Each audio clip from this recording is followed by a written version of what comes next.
বোৱাৰী বোৱাৰী তহঁত কিজানি এতিয়াও সাৰে পোৱা নাই নেকি? কেতিয়ালৈকে শুই থাকিবি? মোৰ হ'লে পেটত বৰ ধৰিছে, পেটটো বৰ কলমলিয়াইছে, ভোক লাগিছে।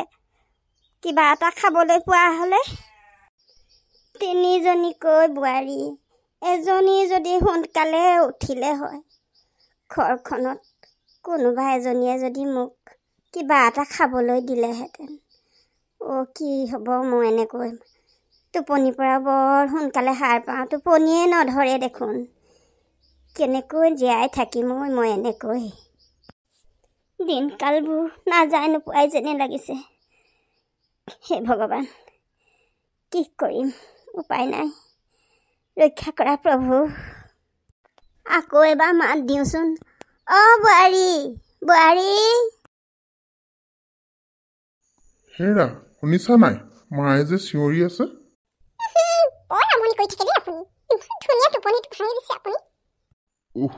এই মানুহজনী, মই তোমাক এনেই টোপনিৰ পৰা জগোৱা নাই। মায়ে একেবাৰে চিঞৰ বাখৰ লগাই তাল ফাল লগাই আছে, শুনিছা নাই? বোৱাৰী বোৱাৰী বোৱাৰীকৈ একেবাৰে কাণ ফাটি যোৱা যেন লাগিছে। মাজনীও পায়, কি কাৰণেনো ইমান চিঞৰ বাখৰ কৰিব লাগে ৰাতিপুৱাখন?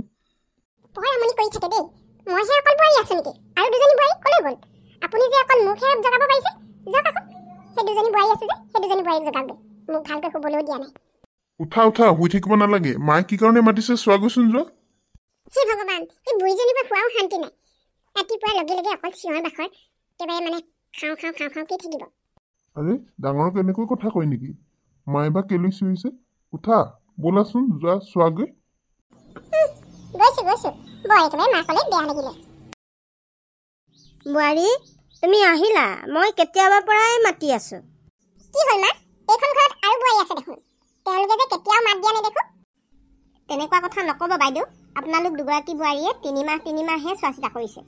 মইতো 6 মাহ দিন চাব লগা হৈছে, খুৱাব লগা হৈছে যে। হে ভগৱান, ঘৰখন কেনেকুৱা পৰিস্থিতি হৈছে? তুমিও যে বাইদেউৰ লগত লগ হৈ মোৰ লগত তৰ্ক লাগিব আহিছা। আজি তোমালোকৰ দাদাক ক'ব লাগিব, ইয়াৰ বিচাৰ কৰিবই লাগিব। দাদা, আমাক কিয় মাতিছিলে? কিবা ক'ব নেকি? তহঁতৰ লগত মোৰ অলপ কথা আছে, সেইকাৰণে তহঁতক মাতিছিলোঁ। কি কথা আছে দাদা, কওকচোন। মোৰ কথা হ'ল কি, মোৰ চাকৰিটোৰ কথা প্ৰথমতে কৈছোঁ। মোৰ চাকৰিটো দৰমহা পাওঁনো কিমান? বেছি দৰমহা নাপাওঁ। তহঁতি গম পাওঁ নে নাপাওঁ নাজানো, কিন্তু মইতো মাক 6 মাহ দিন খুৱাবলগীয়া হৈছে, আৰু তহঁতি দুইটাই তিনিমাহে খুৱাইছ। মোৰ বহুত দিগদাৰ হৈছে। পাৰিলে তহঁতৰ তাতে দুইটাই মানে 6 মাহ ৰাখচোন। মোৰ কিন্তু অকণমান অসুবিধা পাইছোঁ মই। তহঁতি বেয়া নাপাবি, কথাটো মই তহঁতক জনাই দিছোঁ। মোৰ এইকেইদিন বহুত কষ্ট হৈছে, বহুত মানে পইচা পাতি ধাৰ লাগি আছে। সেইটো কাৰণে মই ভাবিছোঁ মাক তহঁতৰ ওচৰতে 6 মাহ ৰাখি দিওঁ। তাৰপাছত মই আকৌ মোৰ ওচৰত বাৰু মই দায়িত্ব ল'ম বুলি মই ভাবিছোঁ। কচোন এতিয়া তহঁতৰ মতামত কি? নাই দাদা, মই কিন্তু এনেকৈ মই 6 মাহ দিন মাক মই খুৱাব কেনেকৈ পাৰিম কওকচোন? আৰু মোৰতো একো চাকৰি বাকৰি নাই। দাদা যেনেকৈ হ'লেও চাকৰিটো আছে, হয়নে নহয় বাৰু? মই এনেকৈ দায়িত্ব ল'ব নোৱাৰিম দাদা। মই নোৱাৰিম মাক ৰাখিব 6 মাহ দিন।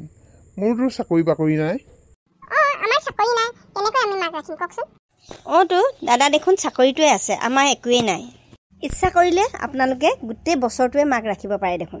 তুমি কি কথা কৈছা? তেনেকৈ নক'বা। মায়ে জন্ম দিয়া পুতেক অকল এওঁহে নেকি? আমি সেইবোৰ নাজানো। চবেই সমানে দায়িত্ব ল'ব লাগিব। আমি 6 মাহ দিন খুৱাম আৰু তোমালোকে 3 মাহ খুৱাবা, সেইটো হ'বই নোৱাৰে।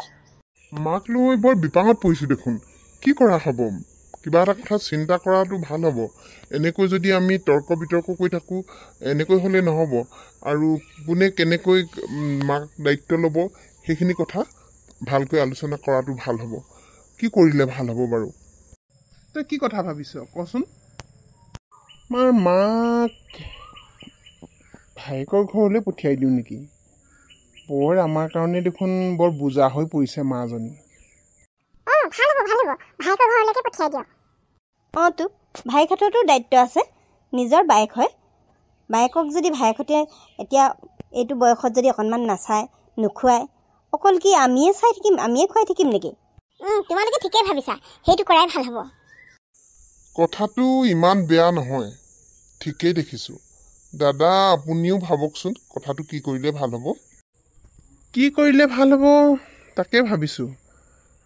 মাক লৈ দেখোন বৰ হুলস্থুলখনহে হৈ থাকে। মায়ে হোৱাটো নোহোৱাটো যেতিয়াই তেতিয়াই চিঞৰ বাখৰ, খাওঁ খাওঁ, গোটেইখনে দেখোন আমনি পোৱাই হৈছে। সেইকাৰণে ময়ো ভাবিছোঁ ভায়েকৰ ঘৰলৈকে পঠিয়াই দিওঁ নেকি। ভায়েকৰ ঘৰত কিমান দিন ৰাখে ৰাখক, নিজৰ বায়েক যিমান যি হ'লেও নিজৰ বায়েকক কেতিয়াও নেৰে ভায়েকে। সেইটো কাৰণে ভায়েককে খবৰটো দিলে ভাল হ'ব নেকি বাৰু। ঠিক আছে, ভায়েকৰ ঘৰতে থ'ম বাৰু। কিন্তু ভায়েকক খবৰটো দিম কেনেকৈ? খবৰটো মানে নাই খবৰ দিব নালাগে। সৰু তই থৈ আহিবিগৈ মাক। দাদা কি কথা কৈছে? মই থ'বলৈ নাযাওঁ দেই। মই মাক থ'বলৈ নাযাওঁ। মই কি বুলি কৈ থৈ আহিম? কি বুলি কৈ থৈ আহিমগৈ মানে? তুমিও যে কি কথাবোৰ কোৱা। মাকৰ ঘৰত জীয়েকক, ভায়েকৰ ঘৰত বায়েকক থ'বলৈ যোৱাটো একো ডাঙৰ কথা নহয়। ক'বা যে মায়ে অকল ভায়েকৰ ঘৰৰ কথাকে কৈ থাকে, ভায়েকৰ ঘৰলৈ আহিব বিচাৰি আছে, আৰু সেইকাৰণে মই থ'বলৈ আহিলোঁ। আৰু ক'বা যে মাক যিমান দিন পাৰে ইয়াতে ৰাখক, সেইটোহে কথা। মায়ে ভায়েকৰ ঘৰত কিছুদিন দীঘলীয়াকৈ থাকিবলৈ ইচ্ছা কৰিছে, সেইকাৰণে মই থ'বলৈ আহিলোঁ বুলি ক'বা, বুজিলা? নাই মই মাক থ'বলৈ নাযাওঁ। বেলেগ এটা উপায়টো কৰিব পৰা হয়। তেনেহ'লে মাক অকলে পঠিয়াই দিওঁ, কেনেকুৱা হ'ব কথাটো? বাইদেউ আপুনি ঠিকে কৈছে, মাক অকলে পঠিয়াই দিয়াই ভাল হ'ব। তেনেহ'লে মাৰ লগত আমি কথাটো পাতোগৈ, ব'লকচোন। সেইটোৱে ঠিক হ'ব। তহঁতি কথাটো কৈ মাক মান্তি কৰিবি যা। নাই দাদা, তেনেকৈ নহ'ব। অকল আমিয়ে যে ক'ম সেইটো কেতিয়াও নহ'ব। আমি গোটেই তিনিওটাই ডিচিশ্যন লৈছোঁ যেতিয়া, গোটেই তিনিওটাই মাক কথাষাৰ ক'ব লাগিব। ঠিক আছে, হ'ব, ব'ল তেনেহ'লে।